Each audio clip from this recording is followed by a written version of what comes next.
સંપૂર્ણ શાસ્ત્ર છે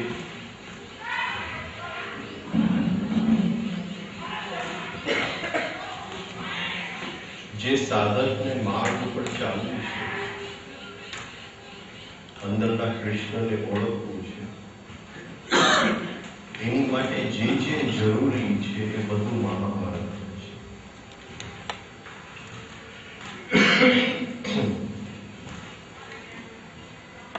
પણ એને ઉકેલતા આવડવું જોઈએ અને ઉકેલવાની જે હરેક ચાવી છે એ શ્રીમદ ભગવદ ગીતાની અંદર પડે. તો મહાભારત એક પૂર્ણ શાસ્ત્ર અને એ કઈ રીતે ઉકેલવું એનું ઇન્સ્ટ્રક્શન મેન્યુઅલ જે છે એ શ્રીમદ ભગવદ.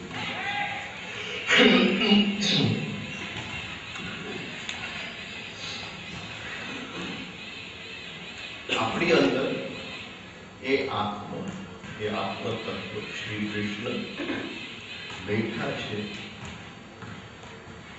અને એમાંથી નીકળતું કિરણ જીવ જન્મો જન્મોની યાત્રા કરે છે. એ ભૂલી જાય છે કે હું શ્રી કૃષ્ણ એ સૂર્યમાંથી નીકળેલો કિરણ છું. એ મોહમાં આવે. જ્યારે શાંતનુ સત્યવતીના મોહમાં આવી જાય છે ત્યારે એ આત્મા કેવા માંગે છે કે અંદરનો જીવ જે છે એ મોહની અંદર આવી ગયો. મહાભારતની શરૂઆતની અંદર ભરત રાજા પોતાનું રાજ્ય આપી દેવા માંગે છે, યુવરાજ નિયુક્ત કરવા માંગે છે. એના 7 છોકરાઓ છે અને એને એમ લાગે છે કે મારા 7 છોકરાઓને તો નહીં અપાવ. એ યુગ અલગ હતો. એ યુગની અંદર કોઈ જન્મથી બ્રાહ્મણ કે કોઈ જન્મથી ક્ષત્રિય નહીં. જો એના કર્મથી લાયક બને તો એ બ્રાહ્મણ કહેવાય, એ કર્મથી લાયક બને તો એ ક્ષત્રિય કહેવાય.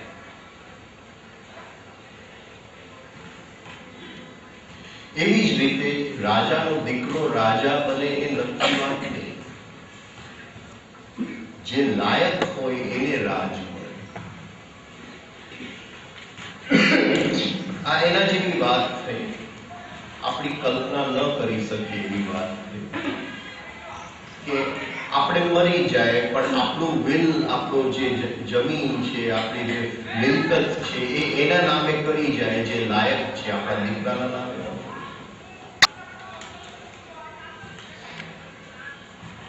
પણ એ જે અંદરનો જીવ જે છે એને ભોગવવા માટે એક યંત્રની જરૂર પડી. એ યંત્ર છે અહમ ભાવ, અહંકાર. પણ એ જે અહંકાર હતો એ જીવ માટે કરતું, જીવની હસ્તી માટે કરતું, હસ્તીના કુળ માટે કરતું.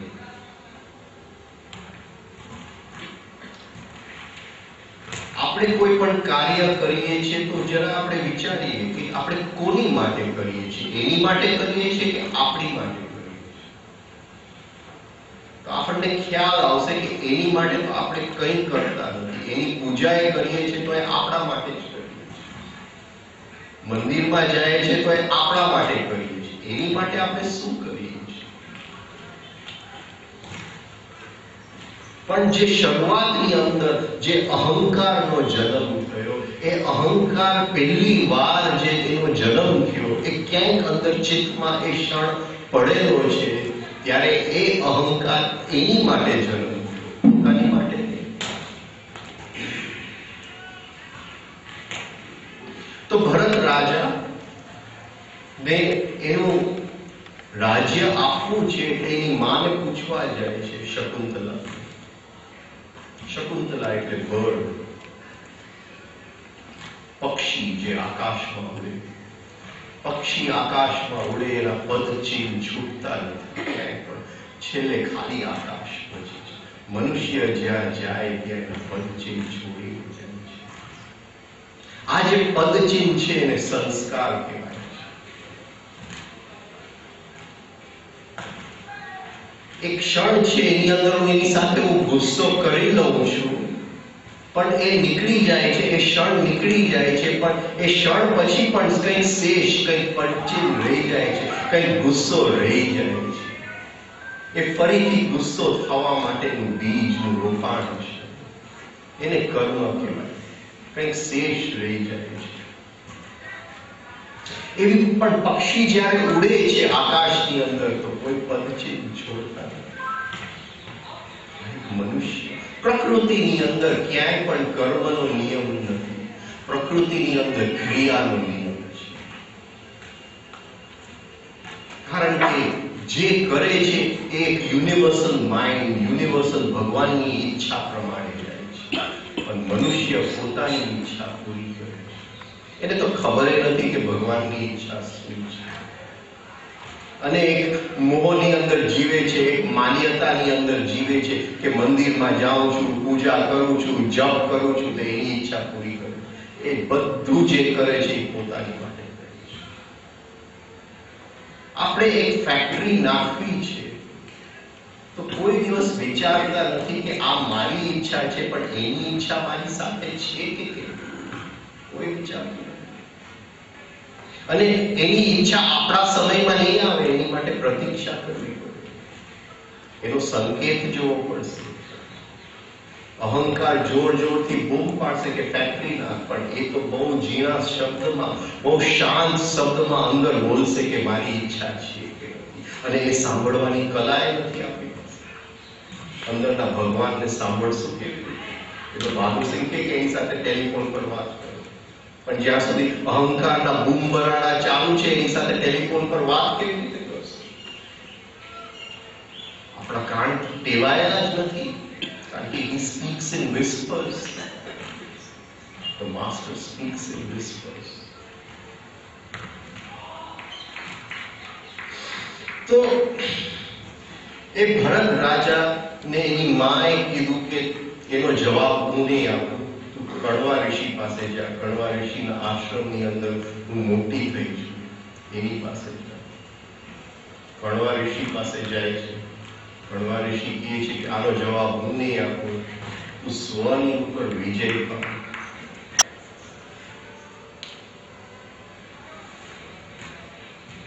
તો એ જંગલમાં જાય છે, સ્વની ઉપર વિજય પામ.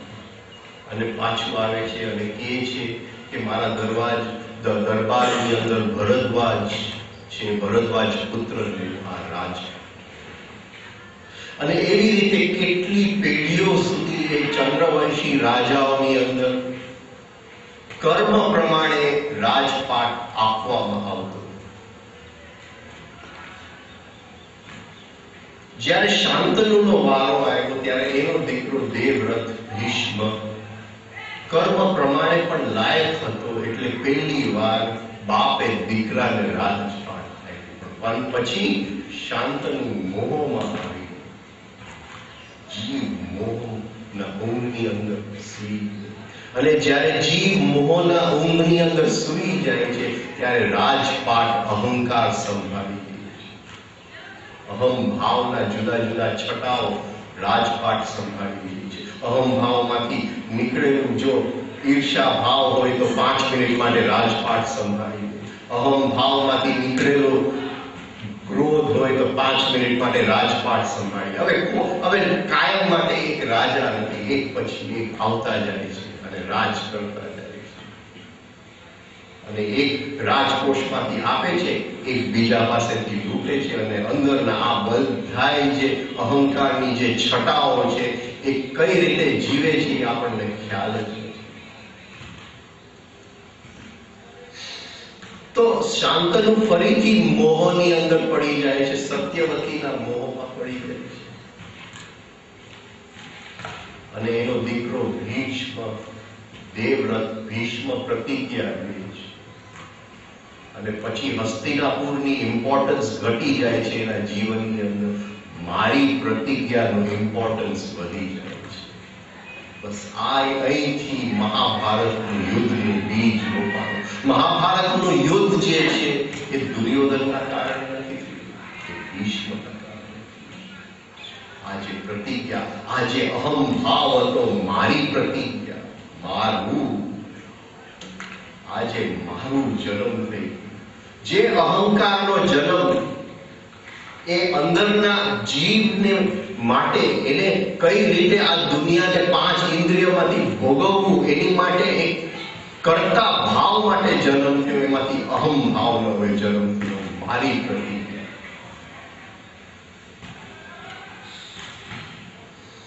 હવે તો આખી યાત્રા, પૂરું સર્કલ પૂરું ન થાય ત્યાં સુધી ફરીથી એ જીવ મુક્ત ન થઈ શકે. એ મોહની ઊંઘમાં સૂઈ ગયો જીવ.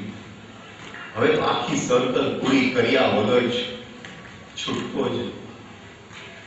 અને એ આખું સાયન્સ મહાભારતની અંદર છુપાયેલું છે. આ જો સાયન્સ આપણે સમજી લઈએ તો બીજા કોઈ પ્રવચનમાં જવાની જરૂર નથી, કોઈ ગુરુ પાસે જવાની જરૂર નથી. એની અંદર એક વસ્તુ પડી છે. આવું કોઈ પૂર્ણ શાસ્ત્ર દુનિયામાં થયું નથી અને કદાચ થશે.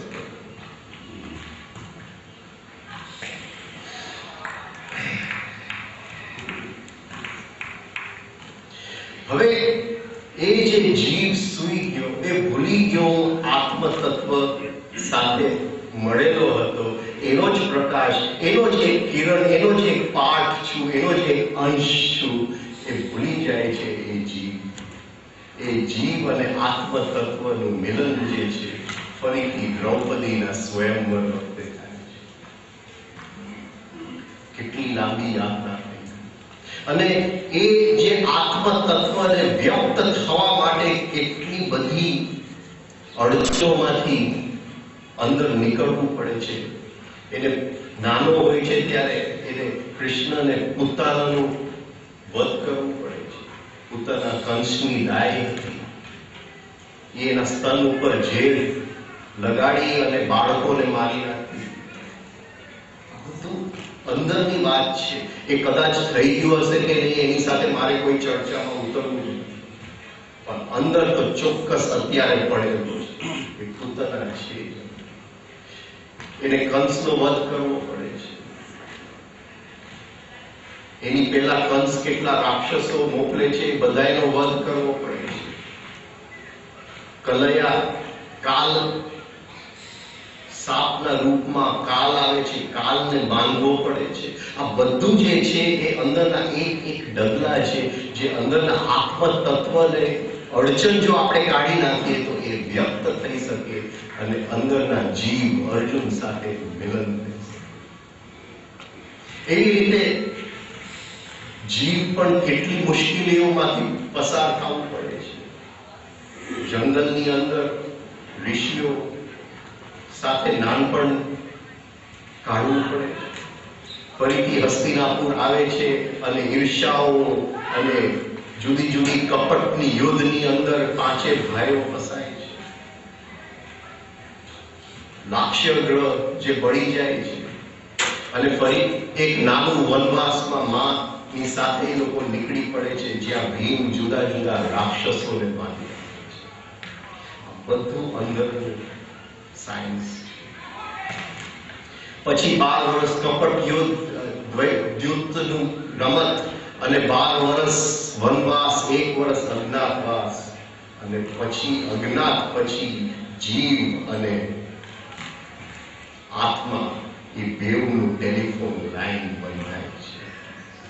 એનો રથ આત્મા લેવા તૈયાર. પહેલી વાર દ્રષ્ટા ભાવ, એ આત્મા હવે દ્રષ્ટા ભાવમાં, અને છતાંય એ દ્રષ્ટા ભાવની આવતા અડચણો જે છે એ પછી શ્રીમદ ભગવદ્ ગીતા, આ બધું. અને ભગવદ્ ગીતા થયા પછી અંદરનો આત્મ તત્વ જાગી ગયા પછી અંદરનું મહાભારત. એક ક્રોધને કેમ મારો, અહમ ભાવને કેમ મારો, પછી આ બધું આવે છે. આ રીતે આ સાધનાની આખી સાયન્સ છે, આ સાધનાની આખી પ્રક્રિયા છે. આજે આપણે વાત કરીએ કે ભીમ જ્યારે નાનું વનવાસની અંદર એક રાક્ષસને મારી નાખે છે જેનું નામ છે બકાસુર.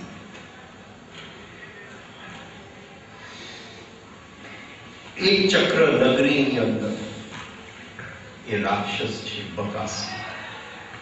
અને હર ઘરમાંથી દર અઠવાડિયે કોઈને જવું પડે, ત્યાં મૃત્યુ ખાઈ જાય, એની સાથે ઘણું બધું ખાવાનું લઈ જવું પડે, એને આપવું પડે ખાવાનું. વાર્તા બધા જાણો છો એટલે એની વાર્તા ફરીથી રિપીટ નહીં કરું. બક ના બે અર્થ આપણે કાઢીશું. બક એટલે બગલો, જે ઇંગ્લિશમાં ક્રેન મેન્ટાલિટી, ક્રેન બગલો, અને બક એટલે બક બક. આપણી અંદર 24 કલાક બક ચાલુ છે અને અંદરના આત્મ તત્વનું મિલન કરવા માટે એ બક નું બંધ કરવા જરૂરી છે. બકને બંધ કરવા જરૂરી છે. બહુ લાંબી યાત્રા છે, એમ નહીં સમજતા, એક રાતમાં થઈ જશે. એટલે એને બકાસુર, એક અસુર છે. એને પુષ્કળ ખાવાનું જોઈએ. અંદરનું જે બક કરતો અસુર છે એને પુષ્કળ પોતાનું ખાવાનું જોઈએ. આ બે જણા વાત કરે છે. કોની વાત કરે છે? એની વાત કરે છે.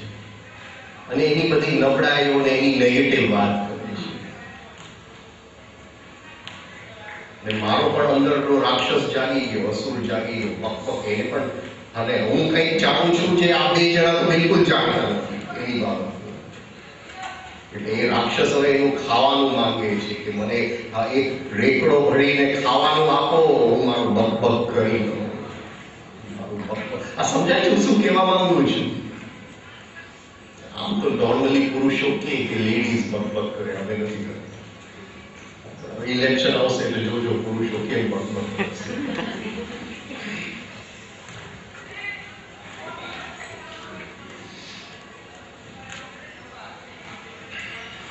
ઓશો મુલ્લા નસરુદ્દીનના જોક્સ કહેતા.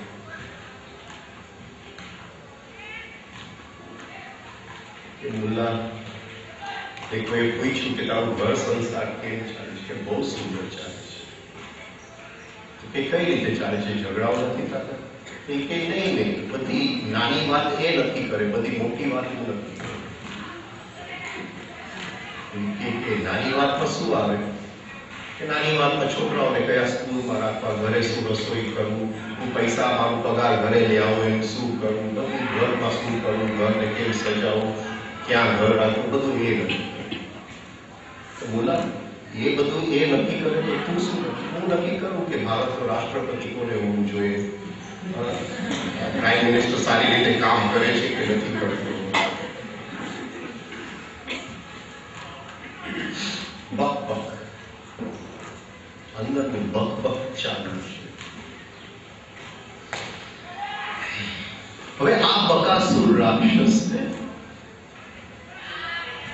બે સિંગડાઓ પકડી અને ભીમ મારે છે. ઓલવેઝ જ્યારે આપણે બક કરતા હોય છે ત્યારે અંદર કોઈની સાથે વાત કરતા હોય છે. એ દ્વૈત હોય છે, કોઈની સાથે વાત કરતા. અને તમે જોજો કે એ બકબકનો રાક્ષસ જુદી જુદી રીતે ખાવાનું માંગશે. એને એમ લાગશે કે આજે તો એને કહી દઉં, આજે તો એને બતાવી દઉં, આજે તો આ લઈ જ લઉં, આજે તો આ કરી જ નાખ, હવે છોડવું નથી. આ સમજાય છે? આ જ્યારે થાય છે ત્યારે એ બકાસુર રાક્ષસ એનું ખાવાનું માંગે છે. જમવાનાની ઉપવાસ થવાનું, જે ઉપવાસ કરવાનું છે એ આ અંદરનો અસુર જ્યારે એનું ખાવાનું માંગતો હોય છે ત્યારે એનો ઉપવાસ એનો ઉપવાસ કરતું મારાથી રહેવાનું નહીં એટલું બોલાય. ઊંધી રીતે પણ સાચું છે. એને મારાથી કંઈક ગાઢ બોલાઈ ગઈ છે. હવે હું નોર્મલી મારો એક ઇમેજ છે, ચિત્ર છે કે હું આ બધા સમજે છે કે આ ભાઈ તો બહુ સારા છે, કોઈને ગાઢ બોલે એવા નથી. હવે ચિત્ર મારો જરા ભંગ થઈ ગયો, એનાથી બોલાય. એટલે હવે એ નીકળી ગયા એટલે મને અંદર થયા કરે છે કે જલ્દી જઈને એની સાથે સરખું કરું. ભાઈ હું એવો માણસ નથી, આ તો એક વખત થઈ ગયો. એનો મતલબ જ એ કે હું એવો જ માણસ છું. પણ એ રાક્ષસેનું ખાવાનું જલ્દી જઈને એને કહે. જ્યારે આમ થાય કે જલ્દી જઈને સોરી કરું તો સોરી કહેવા નહીં જતા. ચલા એ અંદર જે અગ્નિ છે એ સાથે જીવજો. એ અગ્નિ જરા એ પકપકતા રાક્ષસનું મને ખ્યાલ છે વ્યવહારમાં થોડા પ્રોબ્લેમ્સ થાય, સોરી નહીં, 24 કલાક પછી સોરી કહે. એ રાક્ષસને જરા ઉપવાસ કરવાનો. તો એ જે રાક્ષસ છે બકાસુરને, એને પહેલા ઘીને એને ઉપવાસ કરાય, બધું એનું ખાવાનું પોતે ખાઈ ગયો અને પછી એના સિંગડા પકડીને મારે છે. સિંગડા દ્વૈત પ્રતિક છે. જ્યારે આપણે બકબક કરતા હોય છે હંમેશા કોઈની સાથે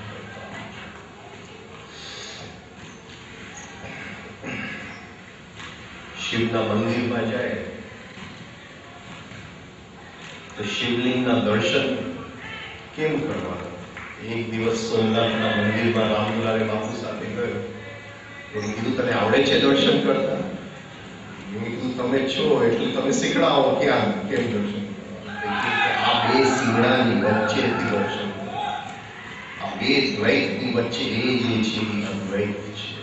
અદ્વૈતના દર્શન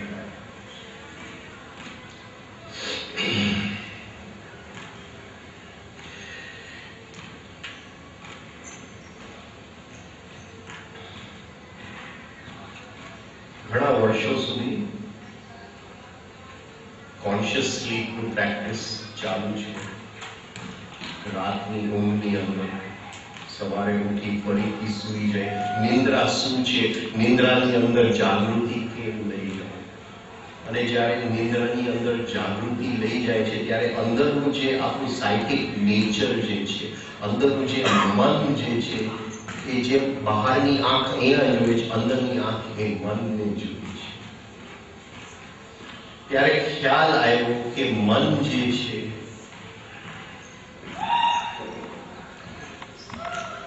એ 4 થી 5 લેયર્સની અંદર, લેયર્સ સમજો છો? પડ 4 થી 5 લેયર્સની અંદર 4 થી 5 પડ વાળી નદી છે. અને નદી ધોધમાર ચાલુ છે.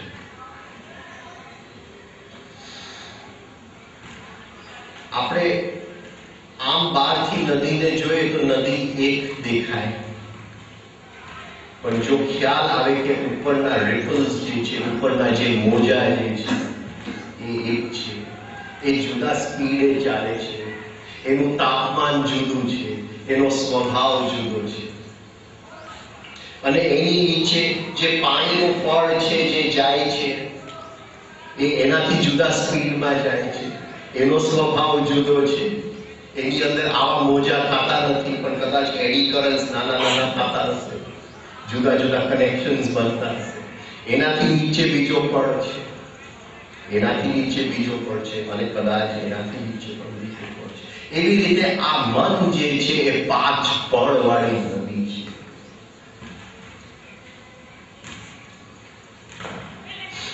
કેનેડાની અંદર એક શહેર છે, એનું નામ છે વેન્કુવર. તો વેન્કુવરમાં તમે દરિયાને અડવા જાઓ તો દરિયાનું પાણી એકદમ ઠંડુ છે. છતાં કેનેડામાં જે ઠંડી પડે છે વેન્કુવરમાં એવી ઠંડી નથી પડતી. વેન્કુવરમાં મેડિટરેનિયન ક્લાઇમેટ છે, સુંદર ક્લાઇમેટ છે. ત્યાં આપણે જઈએ તો ગમે રહેવા માટે. આખા વર્ષમાં 6 દિવસ ઠંડી પડે. શું કામ? કારણ કે દરિયાની અંદર એક કરંટ છે. ઉપરથી દરિયો ઠંડો છે, પણ નીચે એકદમ ગરમ કરંટ છે જેનું નામ છે ગલ્ફ સ્ટ્રીમ.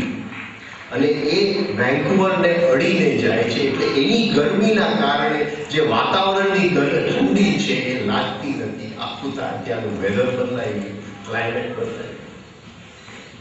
સમજાય છે? એક દરિયો છે, ઉપરનો પડ ઠંડો છે, નીચેનો પડ ગરમ છે.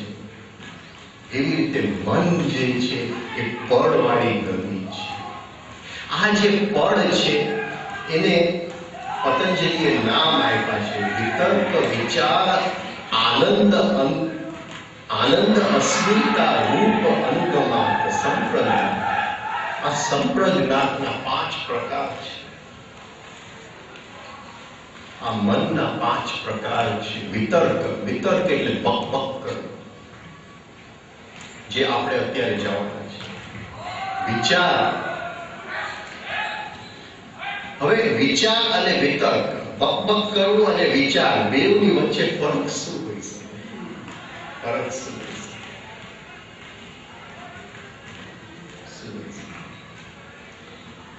આજે જે આ વિષય છે ખૂબ આપણા માટે લાગુ પડે છે, કારણ કે બધાની અંદર વાંદરો બક કરે છે, 24 કલાક બક કરે છે, અને આપણને તો ખ્યાલ જ નથી કે એ વાંદરાનું જે પડ છે એ તો ખાલી ઉપરના નાના મોજ, નીચે તો એક જબરજસ્ત પડ વિચારનો છે. એ બેકગ્રાઉન્ડમાં ચાલુ છે. હું તમારી સાથે અત્યારે વાત કરું છું તો એ વાંદરો બકબક કરતા બંધ થઈ જાય, કારણ કે મારું બકબક તમારી સાથે ચાલુ છે, પણ પાછળ તો એ જે વિચારનો પડ તો એ ધોધમાં ચાલુ જ છે. રાતે સૂઈ જાઉં છું તો વાંદરો બકબક કરતા બંધ થઈ જાય છે, પણ વિચારો બંધ નથી થતા, એ તો ચાલુ ને ચાલુ છે.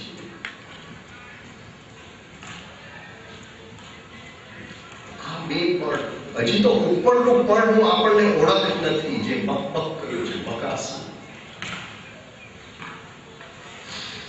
તો બે વચ્ચેનો ફરક શું હોય છે?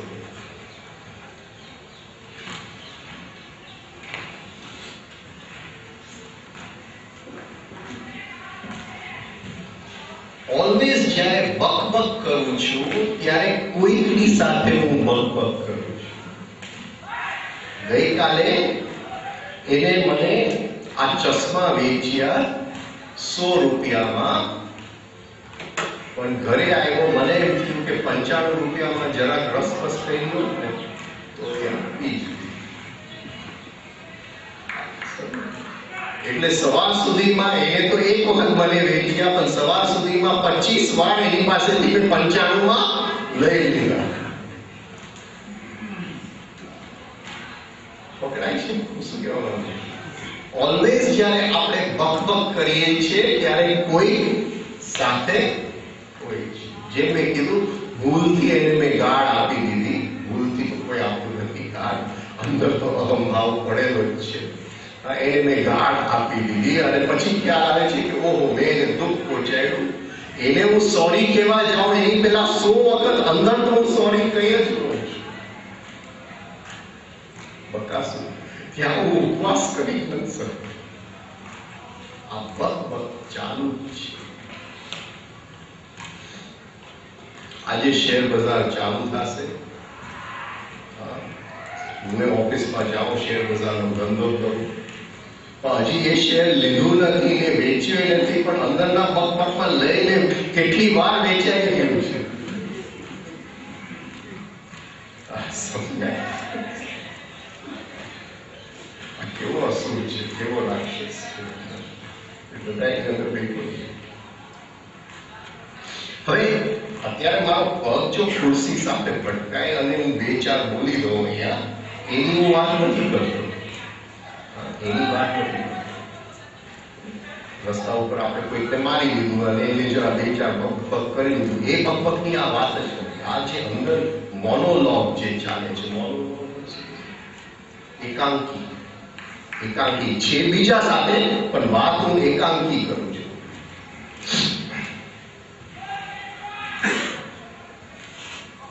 એટલે જે અત્યારે થઈ ગયું એની સાથે મતલબ નથી, જો થોડો વખત પહેલા થઈ.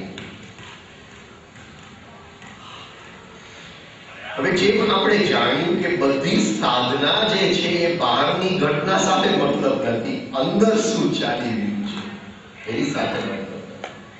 અને સાધનાની શરૂઆત જે થાય છે એ લીકેજ ઓફ એનર્જી બંધ કરવાથી થાય છે. જે શક્તિ આપણને ભગવાન આપે છે એ જે જગ્યાએ આપણે વેડફી નાખીએ છીએ એ જગ્યાએ વેડફવાનું તો બંધ કરતા.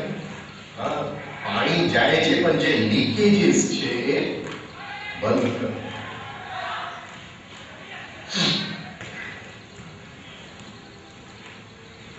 સપોઝિંગ હું ગુસ્સામાં છું તો એક એક વિચાર જે અંદરના બકબકમાં આવે છે એ ગુસ્સાની અંદર એ થોડી શક્તિ લઈને જે વિચાર જાય છે. મારી શક્તિ તો ઓછી થતી જ જાય છે.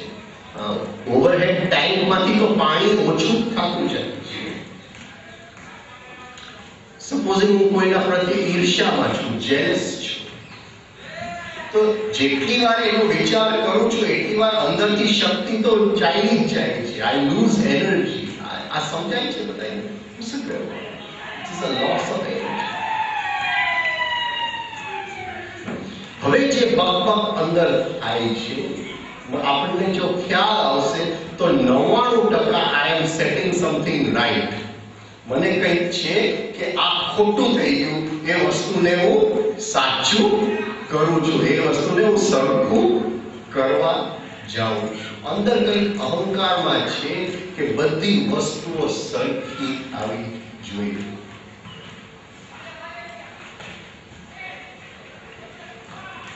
બે વર્ષથી ગીતાજી ઉપર બોલું છું એટલે ઘણા લોકો એમ કે તું 2 વર્ષમાં છે તે એક અધ્યાય પૂરો કર્યો, માંડ તો આખી ગીતાજી ક્યારે પૂરી કરીશ? પણ આખી કોને પૂરી કરવી છે? અહંકારને પૂરી કરવી છે. અહંકારને થાય છે કે આખું પૂરું કરવું છે. અહીંયા કોને પૂરું? અહીંયા પ્રકૃતિમાં કંઈ પૂરું થતું જ નથી, બધું ચાલ્યા જ કરે છે.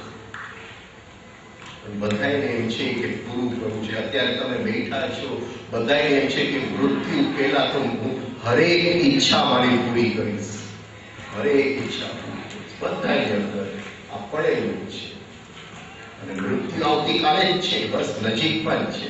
છતાંય અંદરથી એ ભાવ જાતો જ નથી કે મારી બધી ઈચ્છાઓ પૂરી કરીશ. અને આપણને ખ્યાલ છે કે આજ સુધી કોઈની ઈચ્છા પૂરી નથી થઈ, શક્ય જ નથી. છતાંય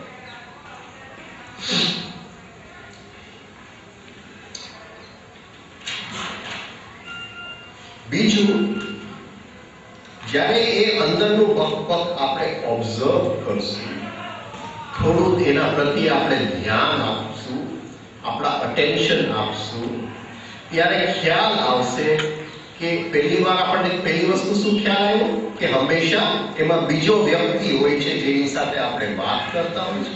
બીજી વસ્તુ, કોઈ દિવસ વાતની અંદર કઈ પોઝિટિવિટી હોતી જ નથી, બધું નેગેટિવ જ હોય છે.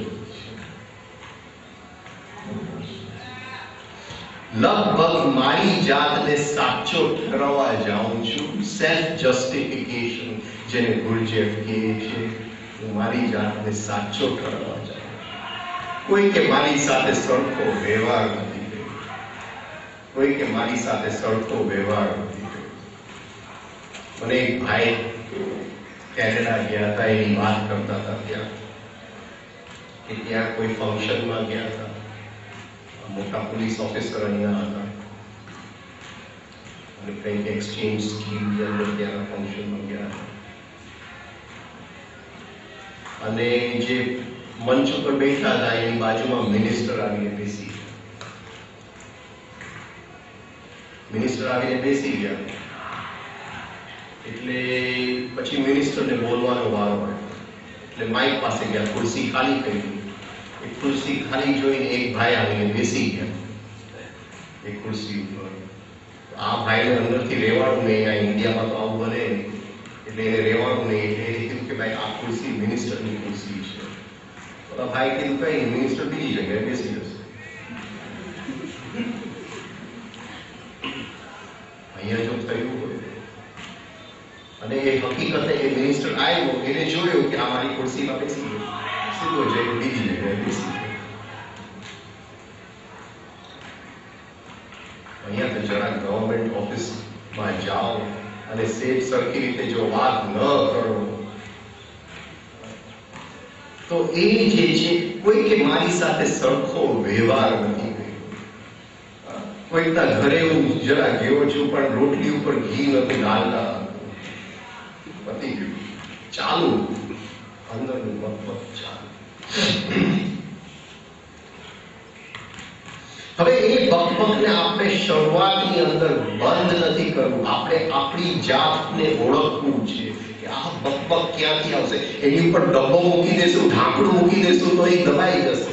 એને દબાવી નથી દેવું, એને ઓળખવું છે કે હું કોણ છું. રમણ મહર્ષિએ કીધું કોઈ આવે તો કે જાણી લ્યો કે હું કોણ છું. એટલે લોકો આમ પગ વાળીને બેસી જાય, હું કોણ છું, હું કોણ છું. એનાથી શું થવાનું છે? આ રીતે જાણવું પડે કે હું કોણ છું. આ બકબક શું થાય? આ તો હજી ઉપરનો લેયર છે. એક જૈન ગુરુએ ચોપડી લખી છે, હું આત્મા છું. એટલે બધા એના શિષ્ય બેસી હું આત્મા છું, હું આત્મા છું. શું થવાનું છે? નવું બકબક ઉભું કર્યું.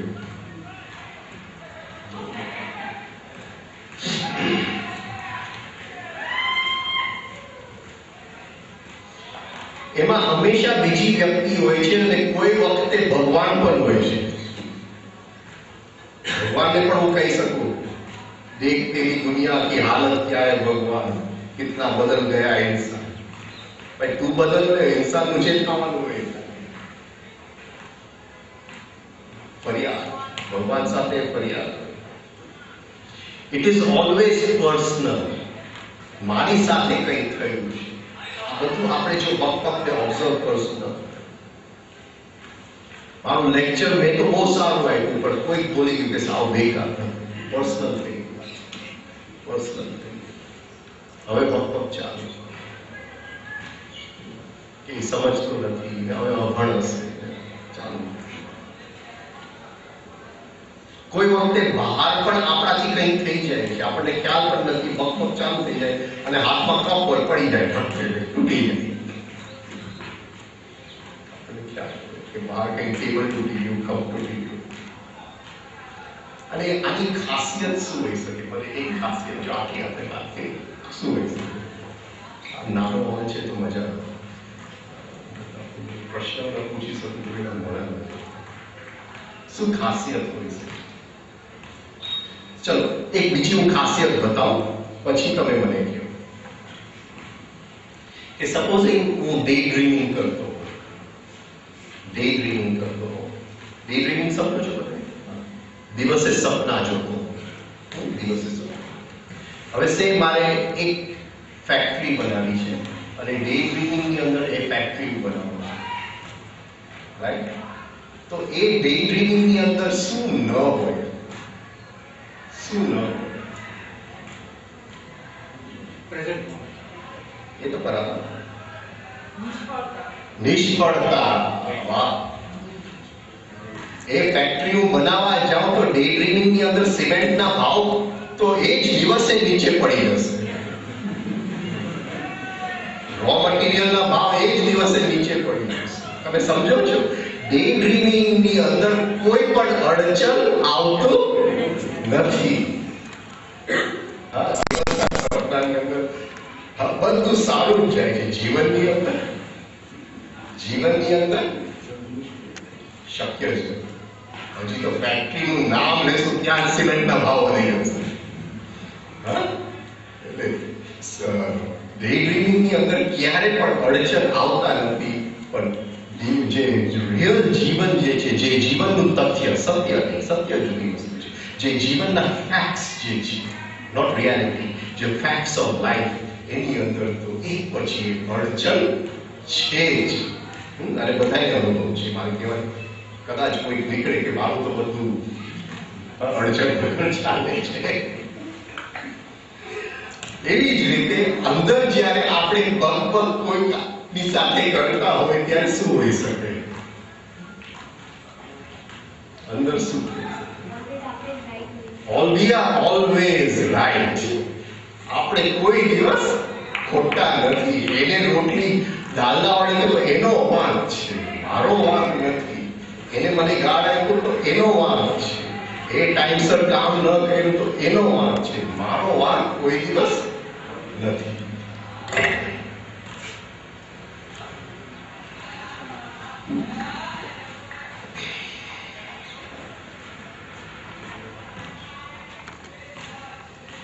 તો પહેલી વસ્તુ, જો સાધનાના માર્ગે ચાલવું હોય તો બધાય અકાઉન્ટ્સને આ ક્ષણે જ કેન્સલ કરી નાખવા પડે.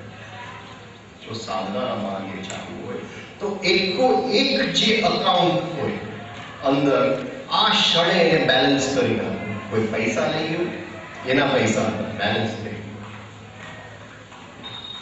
મને તથ્ય જ દેખાય છે, ફેક્ટ દેખાય છે, રિયાલિટી નથી. એ લઈ ગયો છે, મને એમ લાગે છે ચોરી છે, એ ચોરી નથી, એના જ પૈસા લઈ ગયો. ભલે લો ના અર્થે શું કહેવાય, આપણે ગવર્મેન્ટના ચોપડામાં એ ચોરી લખાય, એની સજા થાય, એનું જ લઈ ગયું. સમજાય છે? Balance all accounts. એક અકાઉન્ટ એને મારી સાથે આમ કર્યું, બેલેન્સ ઇટ. એ જમીન વધારે લઈ ગયો મારી પાસેથી, બેલેન્સ ઇટ. વહુએ મારી સાથે આમ કર્યું, બેલેન્સ ઇટ, યુટિલાઇઝ કરતા. સાસુએ મારી સાથે કહ્યું, બેલેન્સ ઇટ. દીકરો આવું કરે છે, બેલેન્સ ઇટ. બધાય અકાઉન્ટ્સને બેલેન્સ જો નહીં કરો તો અંદરનું બકબક ચાલુ જ રહેશે. કારણ કે જ્યાં સુધી ક્યાંય અકાઉન્ટ બાકી છે, ડેબિટ બેલેન્સ આઉટસ્ટેન્ડિંગ્સ, જ્યાં સુધી આઉટસ્ટેન્ડિંગ્સ ચાલુ છે ત્યાં સુધી અંદરનો બકબક એ આઉટસ્ટેન્ડિંગ પૂરું કરશે. ભલે ઓલો ઇન્સોલ્વન્સીમાં ચાલ્યો છે, એ પડચામાં ચાલ્યો છે, પણ આપણી અંદર તો અકાઉન્ટિંગ ચાલુ જ રહેશે. બધાય અકાઉન્ટ્સ ને આપણે કોઈની પાસે કંઈ માંગીએ છીએ અને કોઈ આપણી પાસે જે માંગતો હોય એનું લઈ જશે. જ્યારે લઈ જવો આપણે ઉપર છીએ. આ જો ન કરી શકો તો સાધના ન સાધના તો બેટર છે સાધના ઉપર પડદો મૂકો અને રોજ મંદિરમાં દીવો કરીને ઘરે આવી જાય.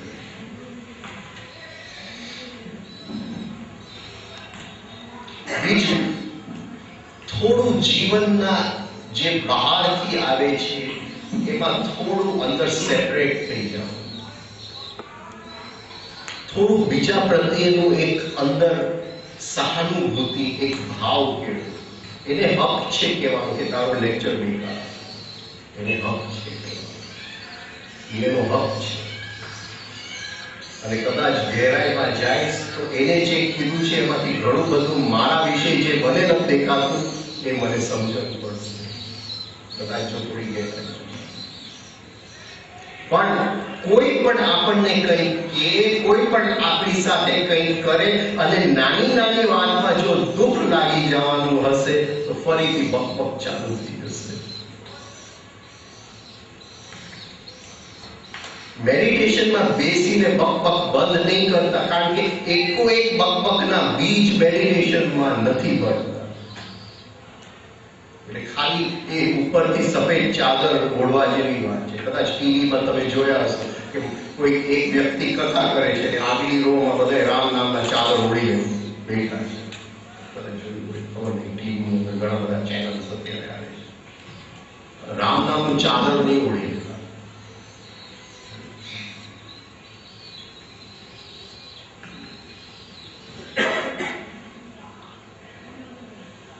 હવે કોઈ બોલે છે આપણી સાથે, કદાચ કંઈ ખરાબ પણ નથી બોલતો, પણ કદાચ આપણને થોડી વધારે અંદર લાગે કે તારો ટોન બદલાવ. ભાઈ તારો ટોન, અરે જે ટોનમાં બોલવું હોય બોલવાનું. આપણે અલગ થઈ જાવ.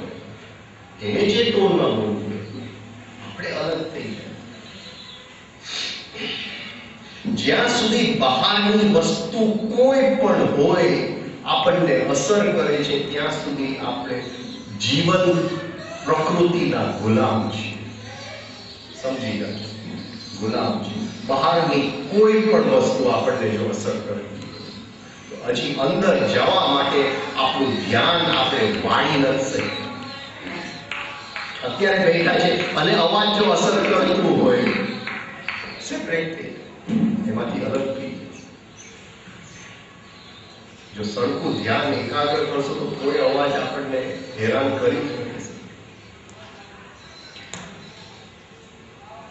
માણસ પ્રેમમાં પડે ને નવો અવાજ અસર કરે. તમે ગાળ બોલો તો એ અસર કરે.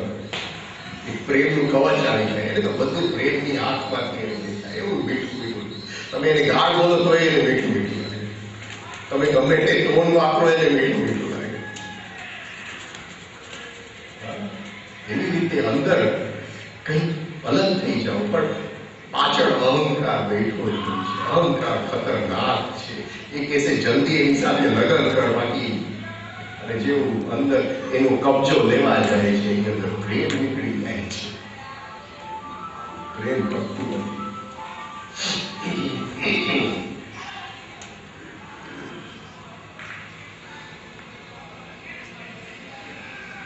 હવે કાવડિયાજી બે વસ્તુ કહે છે કે આપણી 5 બહાર ઇન્દ્રિય છે અને 5 અંદર ઇન્દ્રિય છે, અને આ રીતે પ્રેક્ટિસ કરશો કે બહારની વસ્તુ આપણને અસર નહીં કરે તો અંદરનો ઇન્દ્રિય અને બહારનો ઇન્દ્રિય છૂટો થઈ જશે. શાસ્ત્ર કહે છે કે બહારની ઇન્દ્રિય ખાલી દરવાજો છે, અંદરનો ઇન્દ્રિય બહુ મોટું છે, બહુ મોટું છે. એ અંદરના ઇન્દ્રિય સાથે નાડીઓ ને બધું આવી જાય છે. જે બ્રેઇનના પાથવેઝ છે, જે બ્રેઇનની અંદર માર્ગ છે એ આવી જાય છે. એટલે અંદરનો ઇન્દ્રિય જે છે એ જે માર્ગે જાય છે, જ્યાં સુધી જે માર્ગે અંદર જે જાય છે એ માર્ગ બદલાતો નથી ત્યાં સુધી આપણે હોશિયાર રહેવું જોઈએ. એ માર્ગ બદલાવા જોઈએ. અને એ માર્ગ જે છે એ આખી જે અત્યારે 53 વર્ષ થયા તો 53 વર્ષનું મોમેન્ટમ છે, ગતિ છે એ માર્ગની.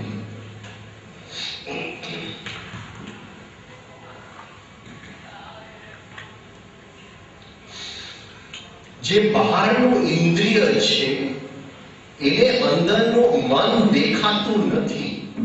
આ જરાક સમજી જાઓ. બહારનું ઇન્દ્રિય એટલે અહીંયા હું હોશિયાર છું પણ અંદર ગયું, અંદરમાં મનમાં શું થવાનું છે એ બહારનું ઇન્દ્રિય પકડી નથી શકતું. અને આ જરા ખ્યાલ આપણને પડતો જ નથી કે આ વસ્તુ શું થવાનું, કે આ જે બોલે છે હજી આવ્યો છે અને બોલે છે એ અંદર જઈને શું થવાનું છે આપણે તો એની ઉપર નજર છે. અંદર શું થાય છે એની ઉપર આપણી નજર જ નથી. ત્યાં તો ફટ થઈને રિએક્શન આવી જશે.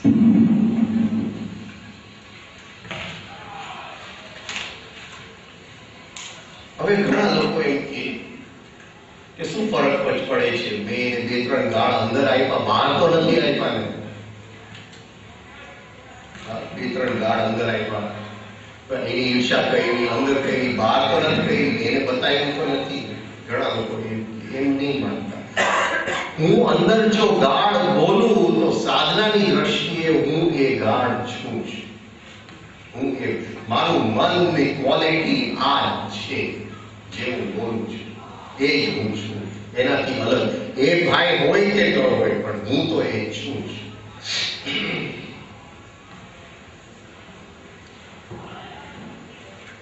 We are always lying. આપણે હંમેશા ખોટું જ બોલીએ છીએ. અંદર જે ચાલે છે એ કોઈ દિવસ બહાર બતાવતા નથી. હું નથી કહેતો કે બહાર બતાવવાની જરૂર છે, બહાર બતાવવાની જરૂર નથી. અંદર આપણને ખ્યાલ આવવો જોઈએ કે હું આવો છું. આઈ એમ લાઇંગ. હું ખોટું બોલી રહ્યો છું. હું મારી પત્નીને કહું છું અરે આજ સવારે તું કેટલી સરસ દેખાય છે, પણ મને ખબર છે અંદર કે કેટલી વાર દિવસની અંદર એવો ગુસ્સો આવી જાય છે આ ન હોય તો સારું. આ સમજાય છે. we are always lying. એક વ્યવહારની અંદર આપણે ખોટું બોલીએ છીએ. આપણે બીજા કોઈને કહી જ નથી શકતા કે ખોટું બોલીએ છીએ. પણ હું નથી કહેતો કે બહાર સાચું બોલવું. સાચું બોલવાની વાત નથી આની અંદર. આપણે સત્ય તરફ પ્રયાણ કરવું છે, સત્યના માર્ગે જવું છે. 4 વસ્તુ અલગ કરી નાખજો: સત્ય, અસત્ય, સચ, જૂઠ. બહાર એને હું એમ કહું કે ભાઈ તું તો બહુ હેન્ડસમ છે, અમિતાભ બચ્ચન જેવું લાગે છે. અંદર હું કહેતો હોઉં કે આ તો ખાલી એનું નામ જરા તેવું છે. પણ મારું કહેવાનો એ મતલબ નથી કે બહાર એને હું કહેવા જાઉં છું એને દુઃખ પહોંચાડશે. તો દુઃખ પહોંચાડશે તો સચ છે, અસત્ય થઈ. આ સમજાય છે? સચ બોલી ગયો, સાચું બોલી ગયો, પણ અસત્ય બોલી ગયો, દુઃખ પહોંચી. જે જીવનની શક્તિ છે એ અધોગતિના માર્ગે કે ઉર્ધ્વગતિના માર્ગે, ઇવોલ્યુશનના માર્ગે. અને ઘણા લોકોને સચ બોલવાનો અહંકાર હોય છે કે હું સાચું જ બોલું છું, અને એ હર ક્ષણે સાચું બોલવામાં અસત્ય જ છે. કારણ કે એ સાચું બોલવામાં એનો અહંકાર એટલો પાવરફુલ થઈ જાય છે કે જીવનના બધા જે શક્તિઓ છે, જે ધ્યાનની કેન્દ્ર છે અંદર, એ ધ્યાન બધું અધોગતિના માર્ગે છે. આ વસ્તુ શ્રી કૃષ્ણ યુધિષ્ઠિરને કહેવા માંગે છે કે તારી અંદર સાચું બોલવાનો અહંકાર છે, સત્ય તું નથી બોલતું, તું સાચું બોલવાનો અહંકાર છે. અને દ્રોણને તો મારવો જ પડશે, ગમે તેમ મારવો જ પડશે. અને દ્રોણ મળશે, અંદરનો દ્રોણાચાર્ય મળશે તો અંદરની શક્તિઓ ઉર્ધ્વગતિના માર્ગે જશે.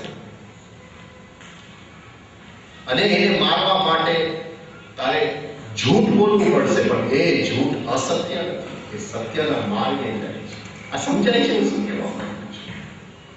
એટલે સચ અને જૂઠ મોરાલિટીનો વિષય છે, સત્ય અને અસત્ય અધ્યાત્મનો વિષય છે.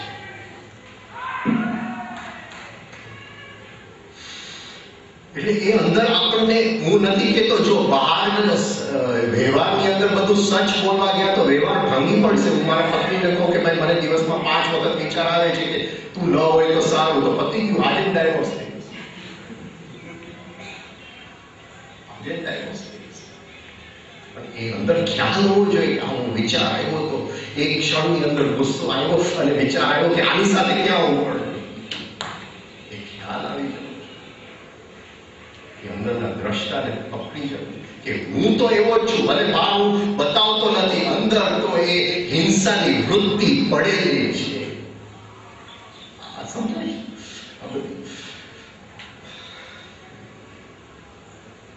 એટલે આ જે આપણે ખોટું બોલીએ છીએ, હર ક્ષણે જે બહાર બતાવીએ છીએ એ ખોટું છે.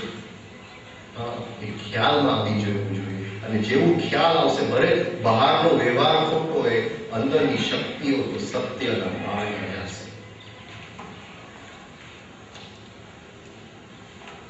પછી જગજીતસિંહનું ગઝલ છે, સચ મુંહ સે નિકલ જાતા હૈ, કોશિશ નહીં કરતા. એમ નહીં, કોશિશ કરવી પડે. સચ મુંહથી કેવી રીતે નીકળી જાય? બીજાને દુઃખ કઈ રીતે આપણે પહોંચાડીશું? કઈ રીતે બીજાને દુઃખ પહોંચાડીશું? પહેલો નિયમ એ છે કે બીજાને દુઃખ નહીં પહોંચાડે, ભલે એની માટે ખોટું બોલવું. હા, શિષ્ય જ્યારે ગુરુ પાસે જાય છે ત્યારે ગુરુને હક છે દુઃખ પહોંચાડવું. કારણ કે ગુરુ પાસે સમય આટલો જ છે અને એને કામ આટલું બધું શિષ્ય સાથે કરવું પડે છે. અને ઘણી જગ્યાએ તો એને ફક્ત ઓપરેશન જ કરવું પડે છે. એક અંગ સડી ગયું છે, પગનું અંગ તો પગ કાપવું પડે છે, તો દુઃખ થાય છે. એવી રીતે અંદરના મગજની અંદર જ્યારે શિષ્ય ગુરુ પાસે જાય છે તો કેટલો બધો સડો લઈને જાય છે, અંદર બધું સડેલું છે. અને ગુરુને ખબર છે કે આ તો 5-6 વર્ષનું એક યોગ છે અને 5-6 વર્ષમાં એને જો પંપાડીને હું આગળ લઈ જઈશ તો કંઈ થવાનું નથી. એટલે ગુરુ તો સીધું તલવાર હાથમાં જ, એ જુદો વિષય છે. પણ નોર્મલ વ્યવહારની અંદર આપણને કોઈ બીજાને દુઃખ પહોંચાડવાનો હક નથી. બીજું, જેને સાધના નથી કરવી એની સાથે ફિલોસોફી કરવાનો સવાલ જ ઉત્પન્ન નથી. કોઈ માણસ કંઈ બોલે અને આપણે જાણતા હોય તો એને કહેવા નહીં જતા આટલું તારા અહંભાવ નથી. તમે થોડું જાણી ગયા અહંભાવનું શું સાયન્સ છે એને કહેવા ગયા. આપણે જે કહીએ છીએ એ અહંભાવને જોજો, અંદર જોવાની વાત છે, બહાર કોઈ કહેવાની વાત નથી.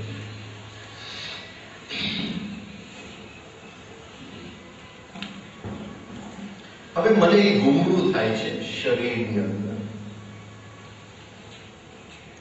અને એ ગુમરું જેમ પાકે છે અંદર, મને ફીવર થઈ જાય છે, બુખાર થઈ જાય છે. અને એ ગુમરું છે ત્યાં સુધી એક ફીલિંગ ઓફ બેચેની રહે છે અંદર. આ ગુમરું જો બર્સ્ટ થઈ જાય, જો નીકળી જાય, આવી રીતે આપણા મનની અંદર ખૂબ ગુંગળાટ છે, પણ સેજ પણ ફીલિંગ ઓફ અનઇઝીનેસ નથી જતી. સપોઝિંગ મારા વાઈફ સાથે થોડો વ્યવહાર થઈ ગયો અને અંદર એવો વિચાર આવ્યો કે આ ન હોય, તો એ હિંસા છે, અંદર એ ગુમડું છે. એ જેવું પતે એક ફીલિંગ ઓફ અનઇઝીનેસ આવવું જોઈએ. અનઇઝીનેસ, બેચેની, અંદર એક બેચેની, આવું બોલાય. નોટ ગિલ્ટ, ગિલ્ટ નહીં. કાલે કોઈ મને કહેતું હતું કે મને અંદર ગિલ્ટીનેસ આવે, બેચેની, પશ્ચાતાપ. એ અગ્નિ છે, એ જરૂરી છે. તો એ પશ્ચાતાપની અગ્નિની અંદર દ્રષ્ટાભાવ છૂટો થઈ જશે. જરાક દ્રષ્ટા કે જો હું આવું છું, ખ્યાલ અંદર ડુંગળું પડેલું છે. ભલે બહાર બતાવતો નથી, પણ એ જે બહાર છરી લઈને ખૂન કરે છે અને અંદર મને ખૂન કરવાનો વિચાર આવે છે, ક્વોલિટેટિવલી એનામાં અને મારામાં સેજ પણ ફરક. ખાલી એ આ વ્યવહારનો નિયમ છે કે એને પકડીને જેલમાં નાખી દીધું છે, બાકી એનામાં અને મારામાં સેજ પણ ફરક. અને એવું નથી બધાને થાય છે, માં અને દીકરા સાથે થાય છે. આવા માર્ક્સ કે આવો દીકરો મને કેમ છે, બસ ખૂની બની, બસ ખૂન થઈ, વાત કરી. એ ગુમડું છે, ગુમડું છે. અને એ ગુમડાનું આપણે દ્રષ્ટા બનવું છે, બેચેની થવું છે અંદર. પછી દીકરાને જે સોરી નહીં કહેતા કે ભાઈ આ તારી સાથે આવો, અંદર બેતો એ બેચેની ગઈ, છૂટું પડે. આ અગ્નિ બેઠી નાખી આપણે. એ અગ્નિ તપ જાગવું જોઈએ. અગ્નિમાં આપણે તપ નથી કરતા, તપની અગ્નિ જલ્દી વેડફી નાખીએ. સોરી કહી દે ને વેડફી.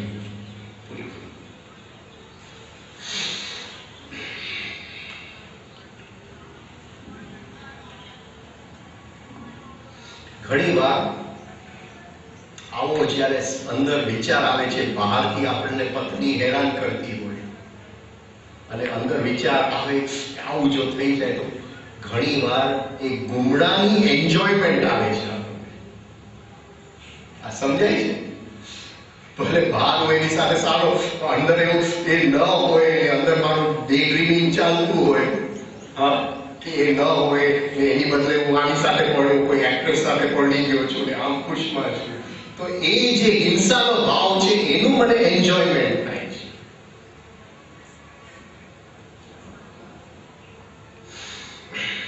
આ એક બહુ નેગેટિવ ફોર્મ ઓફ એન્જોયમેન્ટ છે આપણા બધાની અંદર. ત્યાં આપણને આવું રસ પડે છે, રસ પડે છે. કોઈકનું ખરાબ થાય એમાં રસ પડે છે, કોઈક દુઃખી થાય એમાં રસ પડે છે, કોઈક માંદું પડે એમાં રસ પડે છે. આ જે રસ છે એને અંદર જોઈએ. કોઈકના ધંધામાં નુકસાન થાય તો રસ પડે છે. ચલો દુશ્મનના ધંધામાં નુકસાન થાય અને રસ પડે એ તો હજી હું સમજુ, પણ મિત્રના ધંધામાં નુકસાન થાય અને રસ પડે છે.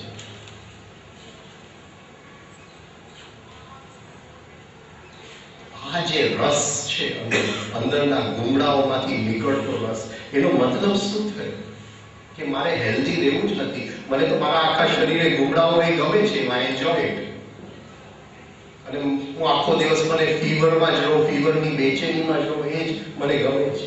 એનો મતલબ જ કે મને હેલ્ધી વસ્તુ ગમતી છે. એટલે હેલ્થ એટલે ટોટલ હેલ્થ, શરીરની સ્વસ્થતા, ભાવની સ્વસ્થતા, મનની સ્વસ્થતા.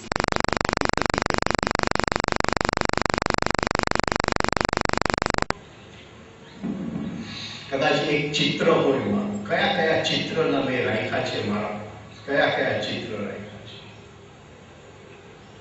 જ્યારે હું દીકરા સાથે વાત કરું છું ત્યારે કોઈ ચિત્ર આવી જાય છે.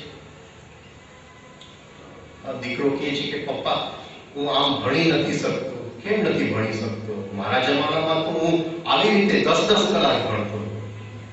ચિત્ર આવી, હું બહુ સારો, તું ખરાબ. આ સમજાય છે હું શું કહેવા માંગુ છું? કેટલા ચિત્ર આપણે રાખ્યા છે આપણા. કદાચ દીકરો ધંધા ઉપર બેસે પિતા સાથે, તો દીકરાથી ભૂલ તો થવાની જ છે, ભૂલ તો થવાની છે ધંધાની. પણ પિતા એમ કે આ વસ્તુ તને 10 વખત કીધું સમજાતું નથી, મારા બાપાએ 1 વખત કીધું ત્યાં હું સમજી જ ગયો. ચિત્ર છે કે હું સારો. તમે જુઓ, 2 જણા જ્યારે પોતપોતાના ગુરુની વાત કરતા હોય, મારો ગુરુ તો આવો ને મારો ગુરુ તો આવો, એ શું કહેવા માંગે છે? હું તારાથી સારો છું. બીજું કઈ કહેવાનું?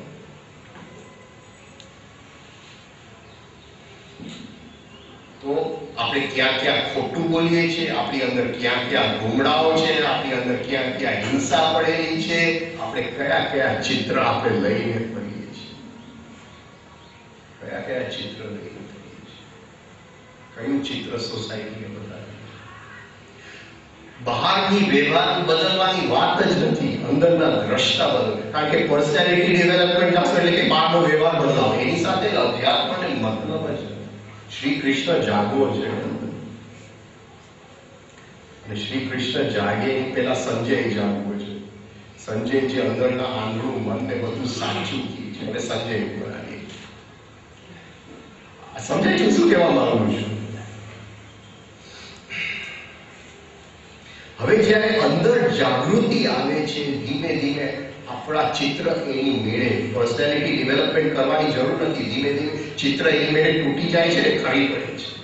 ધીમે ધીમે ગુસ્સો એની મેળે ખરી પડે છે. ગુસ્સોને વાળવાની કાઢવાની જરૂર નથી, લોભ એની મેળે ખરી પડે છે.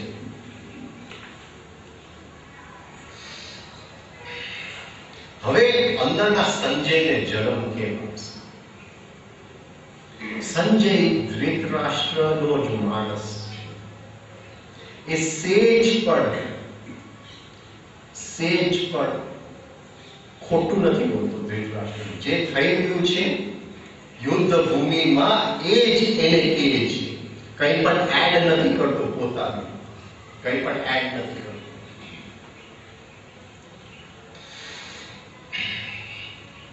બાકી આપણે કે નમક કોનું ખાય છે? ધૃતરાષ્ટ્રનું ખાય છે. તો એને તો સારું સારું બોલવું જોઈએ ને, એને સારું સારું વારી ઘણી કહે છે કે રાજા તે આ ભૂલ થઈ ગઈ, રાજા તે અહીંયા આ કર્યું, તે આ ન કર્યું, હવે આ જે થયું છે એ તારા વાંકે થયું, તે દુર્યોધનને ત્યારે રોક્યો હોત તો આમ થયું. એ જે કંઈ કહે છે સાચું કહે છે. એવી રીતે અંદરના સંજયને જન્મ આપો.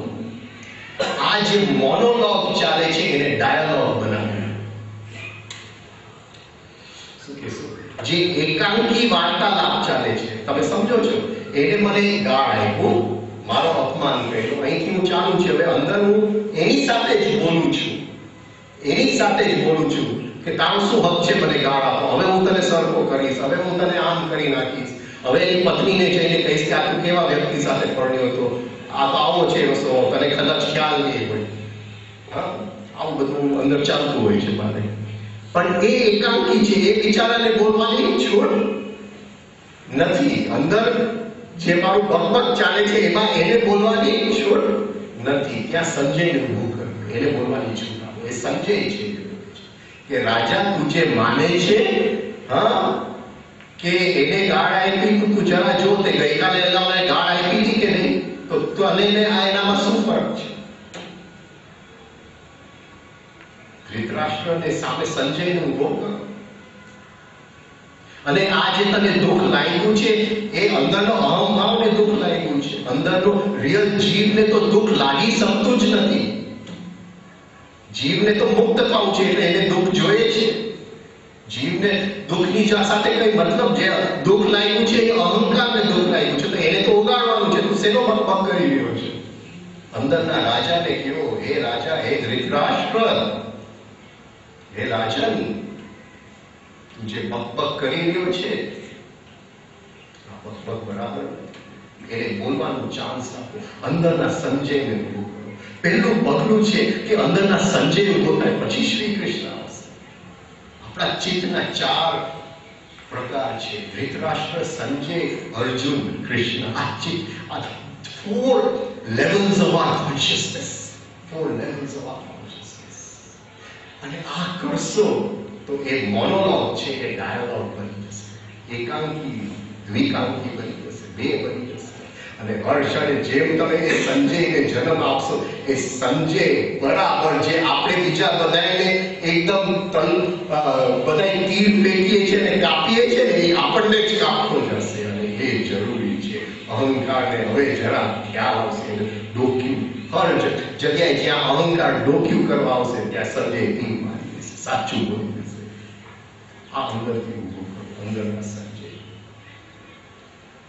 જે ગીતાજીની શરૂઆત થાય છે એ સંજયના જન્મથી શરૂઆત થાય છે. પહેલો અવાજ આવે છે, સોરી, ધૃતરાષ્ટ્ર પૂછે છે સંજયને અને સંજય જવાબ આપે છે ધૃતરાષ્ટ્ર.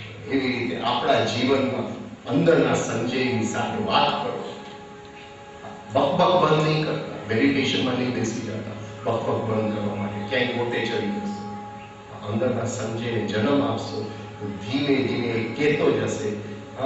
અને એક પલ એવું આવશે કે જ્યારે એ ગાંઠ આપે છે એ જ વખતે આપણને ખ્યાલ આવી જશે, ત્યાંથી અલગ થઈ જશું, અંદરનો દ્રષ્ટા જાગી જશે તો સંજયમાંથી અર્જુનનો જન્મ થશે. બસ આ બધાની અંદર થાય. આ યાત્રા પર આપણે આગળ વધીએ. આ અંદરનો બકાસુર રાક્ષસને કેમ મારવું એ જો થાય તો મનનું પહેલું જે પળ છે, જ્યાં મોજા છે, નાના મોજા છે અને 24 કલાક જે બકબક ચાલે છે, એ પડથી આપણે જરા ગહેરાઈમાં અંદર આગળ જોશું કે ગહેરાઈની અંદર એ પડની અંદર શું આવે છે. આવતીકાલે જોશું. Thank you. Have a good day. 2 minute Radhe Krishna પર એક્સરસાઇઝ એટલે પ્રાણ કઈ રીતે આપણા બોડીમાં ચાલે છે એ થોડી વાત કરશું. સાંજે 5:30 આ જગ્યાએ મળીએ છીએ. આંખ બંધ કરીને શ્વાસ લેજો. લાઈનમાં શ્વાસ લેતી વખતે અંદર બોલજો, શ્વાસ કાઢતી વખતે બોલજો.